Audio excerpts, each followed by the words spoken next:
Hey, good morning, my friends, and welcome to the morning briefing here in Surfside, California before sunrise. I got a little window weather here.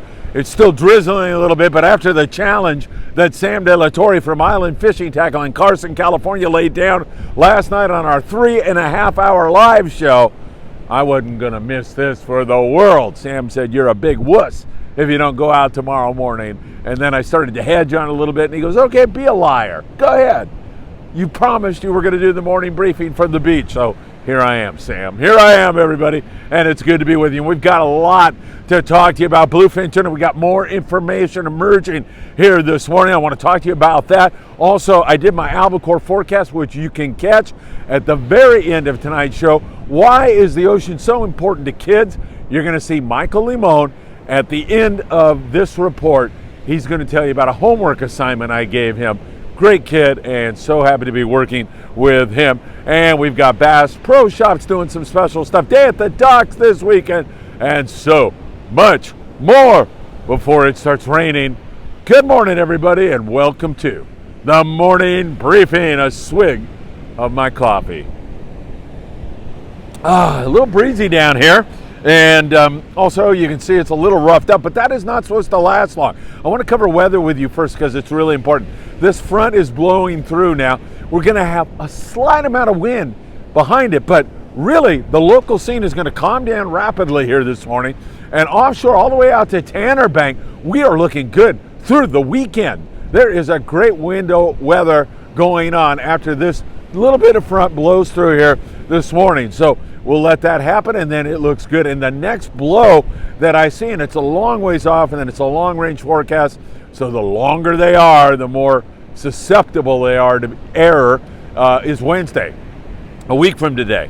So it looks like it's going to blow then. We'll see what happens. But from this time on, it looks really, really good. Bass Pro Shops this weekend. They got trout out in the pond out in front. My kids, Philip and Patrick, will be there helping your kids to catch a trout.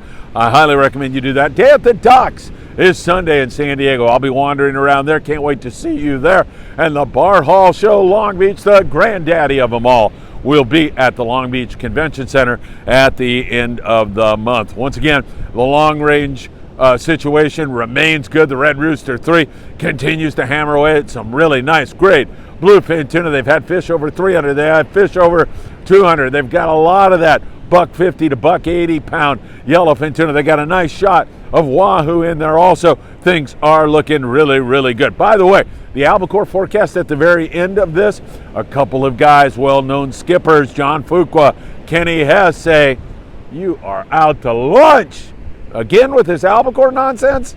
They said there's not going to be any albacore at all. I highly respect those two guys, even though they're dead wrong this time. Well, I shouldn't give it away. Check out the albacore forecast at the end of the report. All right, bluefin tuna, as we have mentioned to you, and I'll reiterate for you just to get you up to speed. Research vessels saw a lot of fish out on Tanner, Cortez, and around San Clemente Island. That is a very good sign, and a sign, I hope, of things to come this weekend when we're going to have several boats out, including the Pegasus is trying to get out. He only needs 10 people to go. If they get 10, they are a go. And the Royal Polaris, on their way down on an 18-day trip, found some nice spots. Stacks is what they described it as, a bluefin tuna around the upper 500. If you're not familiar with that upper 500 1010 trench area, there it is for you. And it's right off Ensenada. So I know my friends down there at Blackfin Sport Fishing are getting excited about this. So is my good friend Diego Nuno, who I am going to see this weekend. Diego, of course, deckhand on the Royal Star, but he also has Costa Baja fishing down there in beautiful Ensenada, and Arnie Man from Arnie Sport Fishing. Those guys are really high. And in fact, Victor from Blackfin Sport Fishing told me we had a signal. I mentioned it to you yesterday's morning briefing. He's right, man. Here we go. Not only that, but we've got a plane going up on Friday. So the San Diego Sport Fishing guys are going to fly a plane, and he's going to get out and look around for some BFT and see further evidence of it, we hope. So guys that are like the Pegasus going on Friday night, they're going to have all kinds of intel to make it happen. Needless to say, there's been a lot of big fish seen, so you just don't know in terms of tackle So you got to bring everything. You got to bring the kitchen sink. You can listen to Sam De La Torre.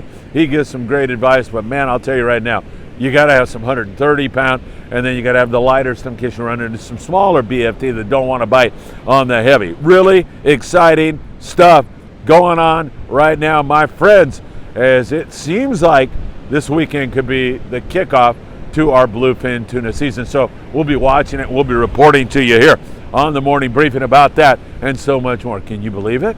I'm getting through this with no rain so far. It's fantastic. Hey, you need to become a Patreon member. So many of you threw some cash our way last night on our live show, and I want you to know how deeply, deeply I appreciate that. After 2 years, we're finally starting to turn the corner, and it looks like I may not have to go back to China and teach.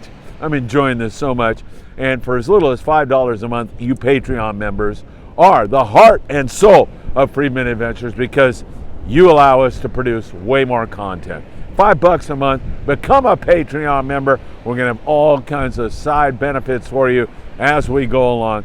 And I want to thank you all, if you already are a Patreon member. Deeply, deeply appreciate it. All right, Coronado Islands, seen a lot of yellowtail there. The San Diego only had one fish on their last trip, but previous to that, they were hovering around 20 yellows, most of it 18 to 25 pounds. Superior grade of fish. Wintertime fish are deep, so dropper loop or yo-yo iron has been the way to make it happen. I love fishing the yo-yo for those yellows, and I wouldn't fish it with anything less than myself 60. I've even fished 100-pound, but you don't want to fish that anything less than 40. Let's put it that way. Drop a jig deep, wind on it fast, set the hook by turning the handle, not rearing back on the rod. It's fun stuff. And if you're on the San Diego or any of the boats out of San Diego, for that matter, those guys are awesome. Just tell them or ask them for some help, and they'll be happy to lend it your way. All right, our local islands, we've had so much squid this year, so much squid that it's just become a magnet for predators, and I'm thinking we're going to have a big sea bass season. I know up there at Ventura Sport Fishing and the Channel Islands in general, they're looking down the barrel of another epic white sea bass year. They've had them every single year for the past several, and I can't see that changing at all. We might see that stuff here at Catalina and Clemente and Santa Barbara Island, local islands here in the LA Orange County area. However, I'm hoping that that also is going to manifest itself this year. It looks good for that. On their last trip on the Pride, they had some nice halibut fishing with 9 flatfish. Didn't make any squid to speak of. It was difficult, but the flatties were biting on the Dean really, really well, and it won't be long until we start to see even more fish. Now, out of 22nd Street Landing, our home base, our home studio, 22nd Street Landing, where the Independence is doing some maintenance. I got to see my friend Paul Strasser again. Always great to see Paul. Always get a smile, always working hard. Love the guy. He's a great guy. But anyway, the Monte Carlo, they just need a couple people to get out today. So give 22nd Street Landing a call right now and get on board the Monte Carlo. Also, the Pursuit heading to Catalina Island and the Freedom on Friday night. They need a few more people to make their run. So there's some great trips available to you all. From San Diego all the way up into the Channel Islands, we're looking at sand and calico bass. Wintertime fish are in structure. Fish it with a little bit heavier line if you can get a bite on the fresh dead or live squid or fresh frozen squid. And once again, you want to fish 40 if at all possible. www.optionusa.com for the floral. Put in FA at checkout, and you're going to get a love note and a free gift from Greg Brown. So not wide open, but you're picking some nice big grumpy fish. Marina del Rey, Monte Carlo, Dolphin. I'm just naming a few. Dana Wharf. I don't want to leave anybody out. Everybody's doing it. Pier Point.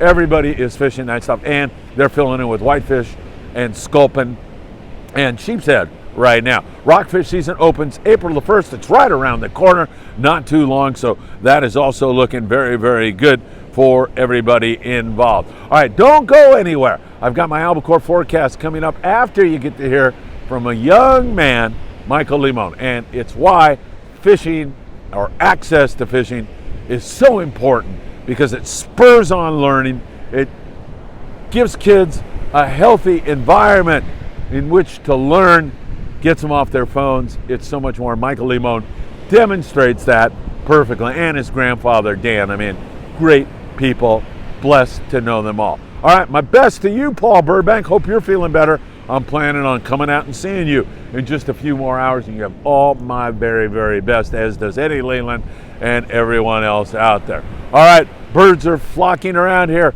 I made it, Sam. You hear me? I made it through the report. I came out here in the pouring rain. Look at it.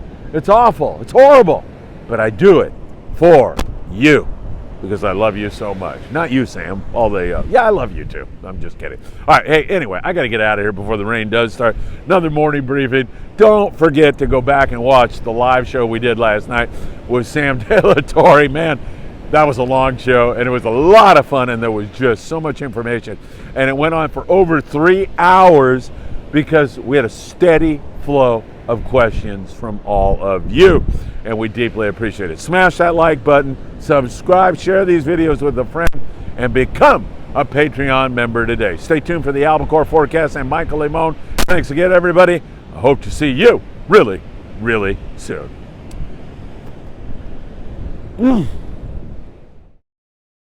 Hi Phil, it's me, Michael. You remember when you told me to do my homework to see what's a sea lion and a seal? Well, a sea lion has ears and no spots, and seals have no ears and no spots. Hey, Michael. Great job, man. That is awesome homework. I am so proud of you for completing that task. Keep learning something about the marine environment and the animals in it every single day. It's only going to help you because I think you're going to be part of this industry someday. So great job. Thanks for sharing. I'm thinking that's going to have to go in the morning briefing. Hey, I'm getting ready to do an Albacore update. So I'll do that, and then also getting ready for our live show at 6 p.m. All right, Michael, great job. Give your grandpa a big hug for me, and I will see you soon.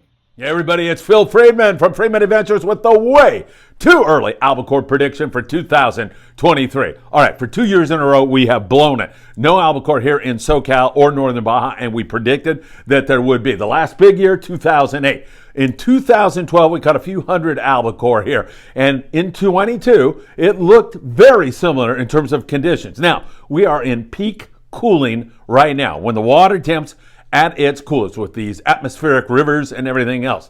That area of the peak cooling was located off of Point Blanca last year. This year, it is 350 miles south off San Francisco.